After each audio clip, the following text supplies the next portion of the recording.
আমি এখানে আছি, মরে যাবো এখানে। হ্যাঁ, আমার সব পুরো ফ্যামিলি এখানে। তো আমার লাভটা কি? ফাইটিং করবেন না।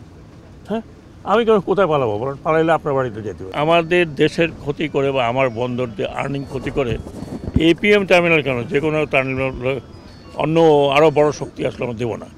তো এটা আমি তো ভাই, আপনারা আমাকে ভালো করে চেনেন না?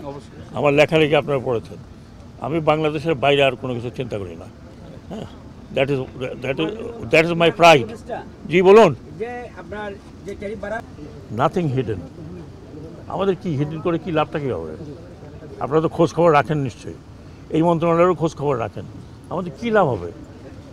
আমার কোনো চাচা না মামা না, আমার কোনো বাড়িঘর আছে আপনাদের অন্যদের মতো, যে আমার ওখানে বাড়ি আছে, উনি এই করছেন। ভাই আমি এখানে আছি, মরে যাবো এখানে। হ্যাঁ, আমার সব পুরো ফ্যামিলি এখানে। তো আমার লাভটা কি? ফাইটিং করবেন না। হ্যাঁ, আমি কেন কোথায় পালাবো বলেন? পালাইলে আপনার বাড়িতে যেতে হবে, আর কোথায় যাবো?